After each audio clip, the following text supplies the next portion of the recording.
we're gonna, oh, also you need a towel. I'm actually doing this on an ironing board, and you're gonna need a towel so you don't get the ironing board stained or anything. So I would recommend using a towel. And I have an extra towel right here. As you can see, I have extra towel just in case this one doesn't really work out well. So we're gonna wanna fill the half cup, basically to the brim, I guess you could say, with vinegar.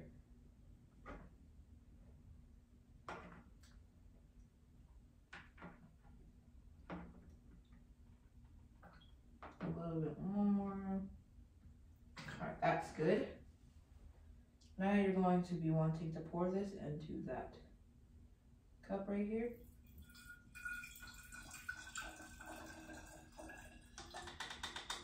And your cup should probably be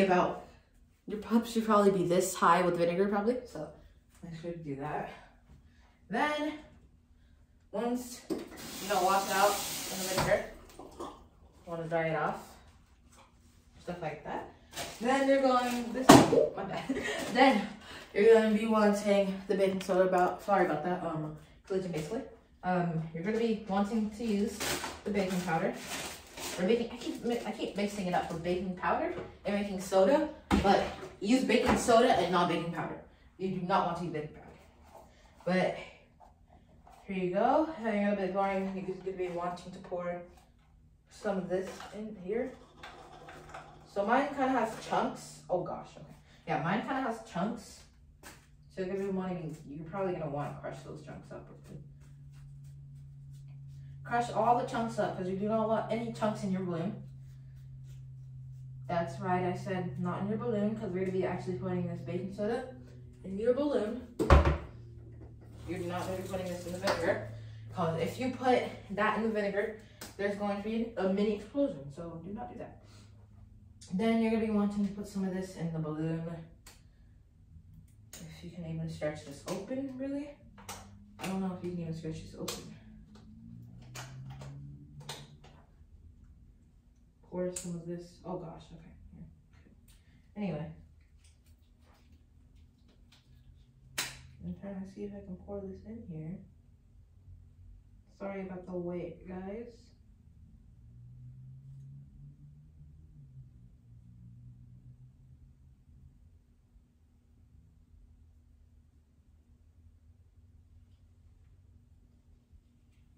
I'm getting some in there.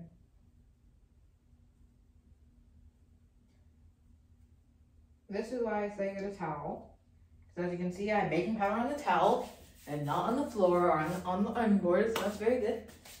You're just gonna be trying to put this up until you at least have it kind of halfway full.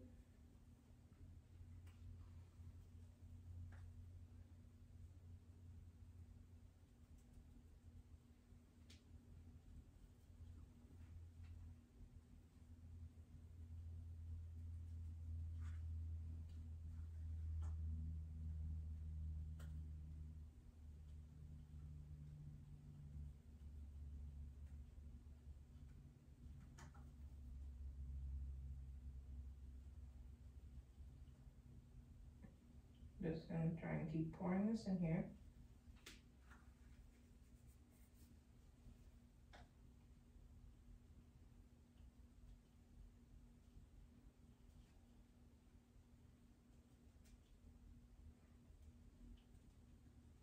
Okay, I guess this is kind of good. Yep, okay, this is really good. This is a lot of baking soda, actually. And there's still chunks in here. So we're actually gonna pour some of this out back. We're gonna kind of pour this out. Alright, this is good. Okay, so now we fill the balloon up. As you can see, we have the balloon to probably this height right here, above its eyes. So you might want to get it to that height. And then what you're gonna want to do is you're gonna want to strap this on here. You want to strap this on the container filled with vinegar. You're not, I repeat, do not tip the balloon over, because then it's gonna make a mini explosion and you do not want that. So do not tip the balloon over. It's not cooperating here.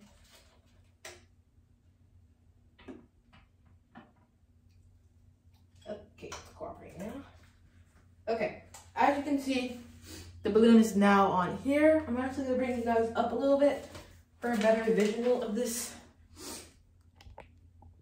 And let's see here. Can this work?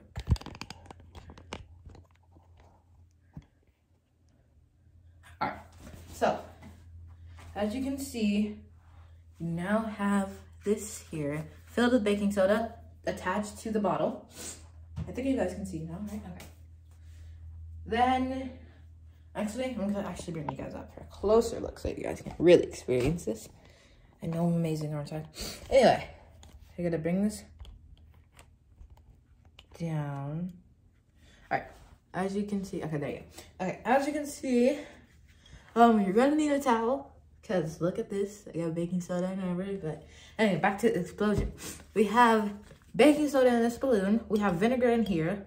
Now, when I tip this baking soda over and all the baking soda goes inside, it will create a mini explosion or a chemical reaction because baking soda and the vinegar are going to be a chemical reaction, and it's going to be kind of a mini explosion, and it's going to probably rise a lot. And then the air trapped in there is going to go to the balloon because that's basically the only thing you can do right now. Because it can't really go anywhere else because the bottle is going to be filled with vinegar and baking soda. So it's going to go into the balloon because there's not going to be any more baking soda in the balloon. There's going to be lots of room, so it's going to blow up this big. So it's probably going to blow up this balloon, probably to this size, maybe, probably up here. And that's my hypothesis, that when you tip this over, it's going to rise, the air is going to go in the balloon, and it's going to rise as well. So 3, 2, 1, go. All right, I'm tipping this over. As you can see, oh wait, did it go all the way up? Okay, there you go. It's still taking it, my bad. As you can see, the balloon is blowing up as the vinegar is rising up. The balloon is blowing up. Oh, it's not all out. No wonder. So yeah, the vinegar is rising up and the balloon, like I said, the air is going to go in the balloon because it has no place to go in here. So it's gonna go in the balloon because that's the only place it can really go. Let's see, is it all out again? It's still not really all out. And if you have done this correctly, like I have, you will be getting a kind of little soda in a balloon with your soda pop. And if you feel the vinegar, it's very cold. So yeah, that's basically that. So yeah, gas is now completed. I hope you guys enjoyed that. I hope you guys enjoyed this kind of little tiny presentation on gas. Now we're gonna go to the second state of matter, for me at least, which is going to be liquid. Okay, we just finished the third state of matter, gas. We're moving on to the second state of matter, which is called liquid. So liquid, like I just said, is the second state of matter, and it has no official shape, and it has a kind of fixed volume. I guess you could say it has an almost fixed volume, kind of fixed volume, kind of or almost, whatever you want to say, kind of or almost, but it has a kind of or almost fixed volume. It has no definite shape. It takes whatever shape the container it is. So if it's in this container, it will take the shape of this container. It will not be like a cube, like ice or anything. It will not be like that. It will just take the container. So liquid, it comes in many different things. It comes, sorry about that. It comes in many different things. It comes in oil, water, blood, gasoline, water, etc. Oil, blood, gasoline, water, etc. It comes in many different things. It's just water mixed with something else. You know, it comes in soda too. Soda is basically water. So it's basically a cup with water in it, some artificial flavoring, some ice, and that's it, basically. That's basically it. Water is actually our body is actually 60 to 80% made of water, actually. And water has tons and tons of molecules. It has so many, so in this glass, like a glass of water, it has like 100 million molecules. And then when you think of the ocean, it has like like 700 bajillion molecules. Like, it has so many molecules. So whenever I think of a glass of water, I'm like, oh, that's 100 million. My mom's like, what do you think is in the ocean? So yeah, just water just has tons and tons of molecules. Every single state of matter has tons and tons of molecules. So solid has lots of molecules. Water has lots of molecules. Gas has lots of molecules. Every single state of matter has lots of molecules. So yes. Okay, now let's move on to the presentation. Or the, not the presentation, but the demonstration, I guess you could say. Okay. So, as you see, we have a towel just in case things go bad. As you can see, we have a bowl. So for this model or demonstration, you're gonna need something that water can take shape in. So you're gonna I took a bowl and a cup. That's probably like probably gonna be good, but I have a bowl and a cup. You're gonna need a measuring spoon, as you can see, or a measuring scoop, or whatever you want to call it. And you're going to need my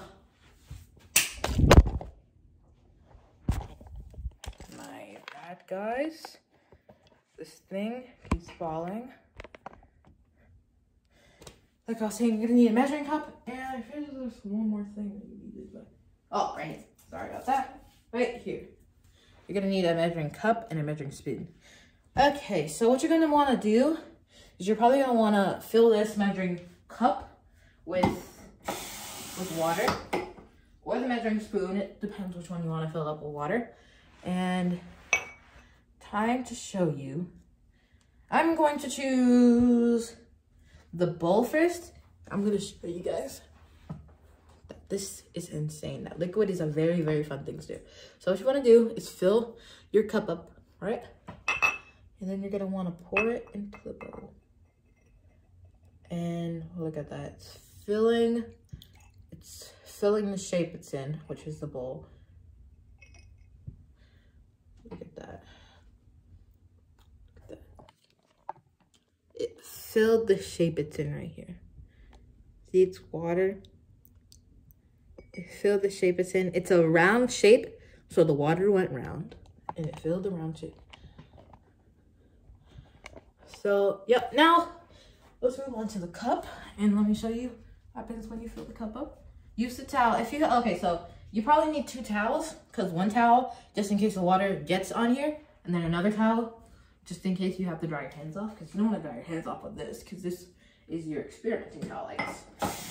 Just make sure it's never dry your hands off with that. And, okay, so this time we're going to use this. No. We're going to actually pour this a little bit. We're going to pour a little bit more. Then we're going to pour some in here. As you can see, this is filled up. As you can see, it took the shape of this measuring spoon, and it took the shape of that measuring cup. And now we're going to be pouring this into the cup. I'm going to need a little bit more than that. All right, there you go. See, as you can see, this filled it up. This filled this cup all the way up. Now let's pour it in.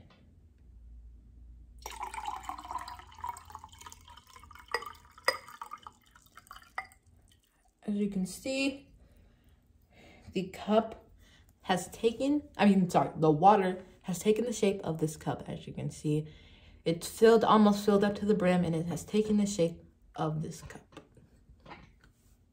Okay, guys, we have just finished the second state of matter, and all complete. We have finished the second and third state of matter. Now we're going to go to the first state of matter, and basically the last state of matter, solids. So solids, it's a very, very, very cool thing.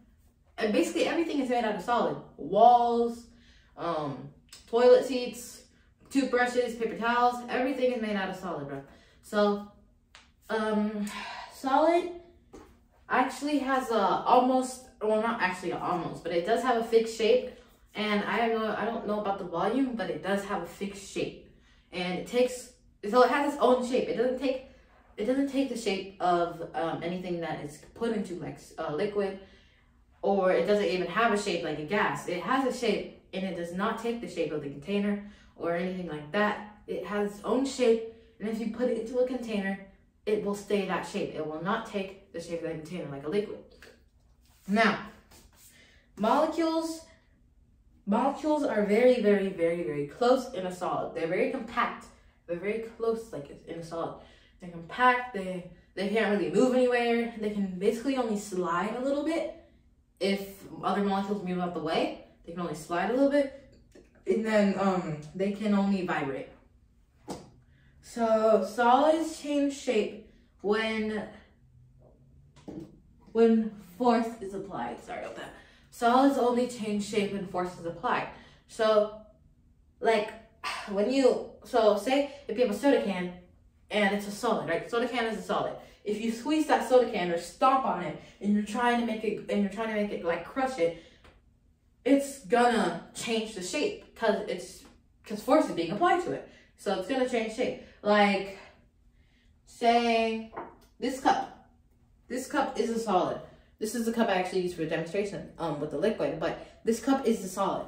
Now if I smash it and then I keep stepping on it or start hitting it with like with a bat or something, it's gonna change shape. It's gonna break. It's gonna change shape. Or say it like this. But I just want to make it right there. Say it like this. If you add force to it, like if you twist it or you add force to it, it's gonna change its shape because force is being applied. So it's going to change its shape. Now, molecules cannot, and I repeat, cannot move anywhere. It cannot move anywhere. Nowhere. It cannot move anywhere. It can only vibrate or slide a little bit if the molecule is willing to give it a spike. And when force is being applied to that solid, they can actually move a little bit because people are getting like say it's an earthquake. Say when you're adding force, if you're putting force apply, if you're like adding force to that soda can, or say this. Say it's an earthquake. An earthquake is adding force to the world, right? Or adding force to the store, Publix. It's adding force to Publix. Now, when it's adding force to Publix, everything's moving around and stuff, including humans. Everything's moving around. Everyone's getting shaken up a little bit. Everyone's moving around, including the boxes. Okay, so the boxes are getting moved around. So that when the earthquake happens, the boxes are sliding and keep sliding. And that's basically the molecules.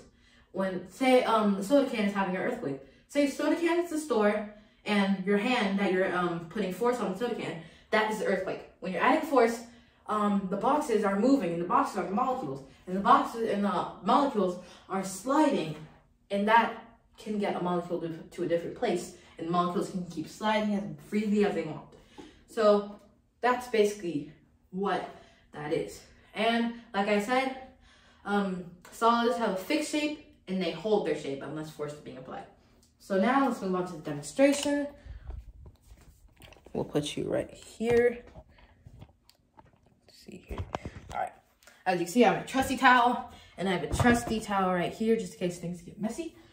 And here you go. Here's my solid. Can you recognize this noise? That is ice. Ice is a fine solid. How you can get ice is you freeze water. You freeze water. And how you get water from ice is how you melt the ice and you get water or liquid. And then you freeze the ice and then you get, when you freeze the water or liquid, you get ice. So here is a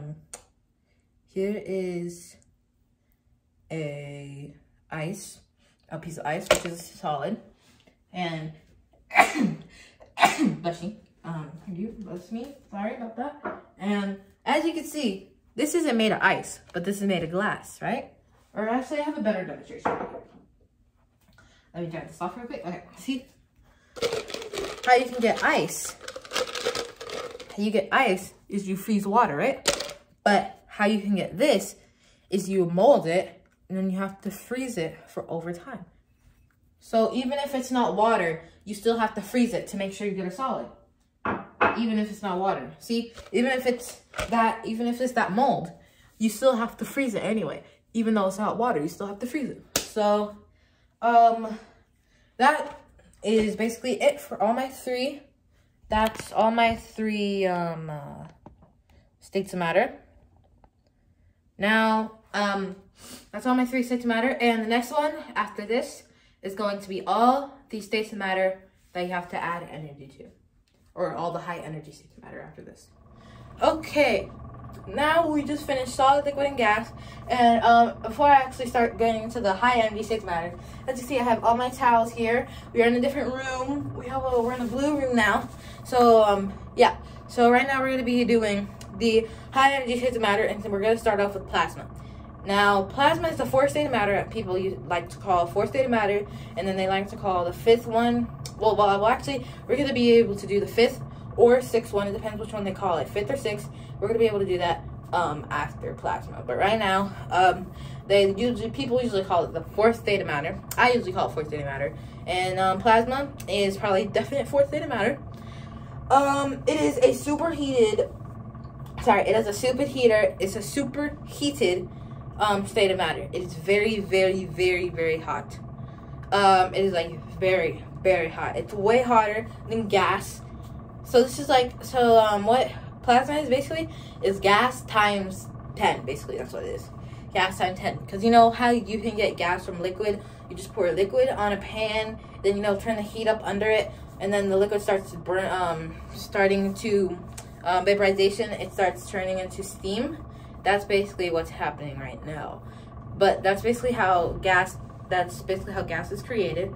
Then it goes into plasma. Plasma is super, super, super, super, super hot. So like, you know how gas can get very hot? Plasma is basically like 10 times hotter than that, basically. So yeah. Gas, the reason why I'm comparing gas and plasma together is plasma has no definite shape and no definite volume. Just like gas.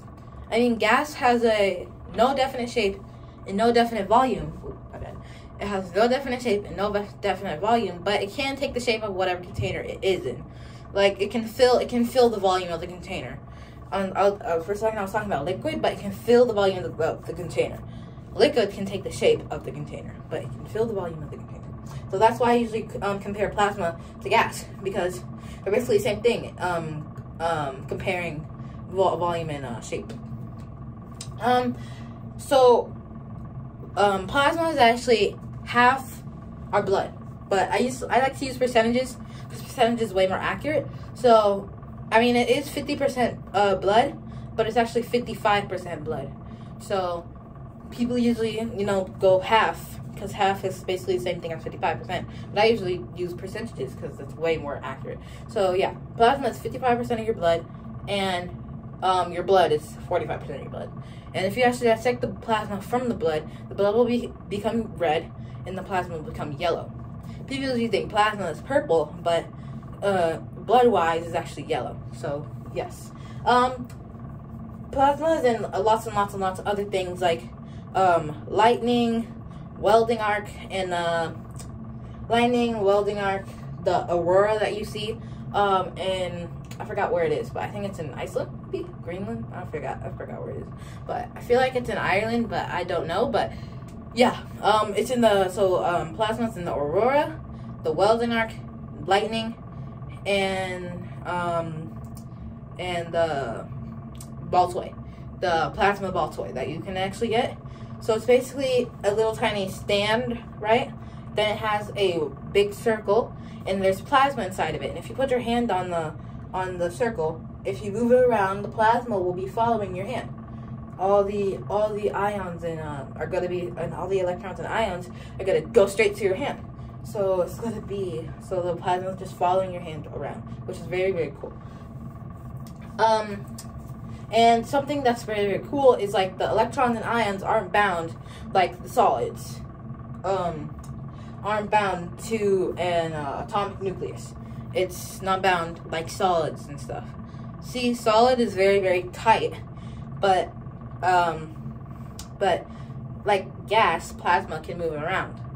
So it's not bound to anything. So it's not squeezed together. It's not like anything like that. It just can move around wherever it wants to, like gas.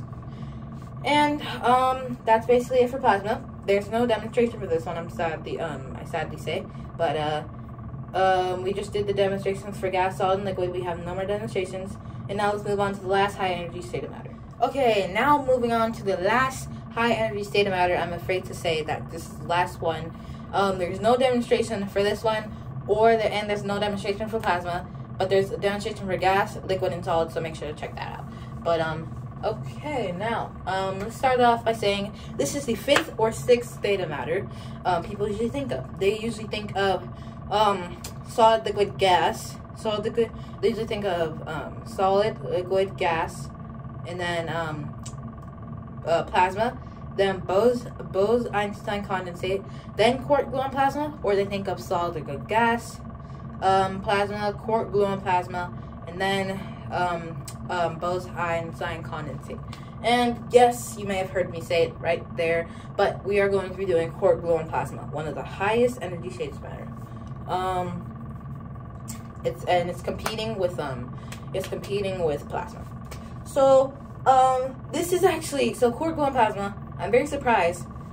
Well, actually, I'm not that surprised because like plasma and quark-gluon plasma are basically the same thing, except heat-wise. Heat-wise, they're not the same thing because heat-wise, quark-gluon plasma is 100 times hotter than the center of the sun, and it is 4 trillion Celsius. So that's very, very hot. So it's actually really, really way hotter than plasma. So it's actually very, very, very, very superheated. It's like a super heated, a very super heated state of matter. It is actually, so the difference between plasma and quark-gluon plasma is that plasma's ions are gas ions, and quark-gluon plasma ions and electrons and atoms not atoms and electrons, but protons and neutrons are actually atomic nuclei. So that's the difference between those two. So that's the difference, and that's basically the difference between plasma and quark-gluon plasma. And the reason they call it quark-gluon plasma is because you can literally glue on. So this is how it works. So the gluon, people usually think of it as glue because it glues the quarks together to make it quark-gluon plasma. See, quarks are made of out of protons and neutrons, I'm pretty sure, and heat and gluon can just glue those together, making some bricks, and using the force, he can glue them together and bring them to make quark-gluon plasma, because you can literally glue on the force, and the force will glue the quark plasma on, and you get quark-gluon plasma. So that's actually a very, very fun fact. But that is the end of solid, liquid, gas, plasma, and quark-gluon plasma. I'm afraid that is the end of this project for me. That is the end of this project for me, just like I said. And I will most likely see you in class on Monday. If I don't see you in class, I hope to see you in class next Monday. Bye.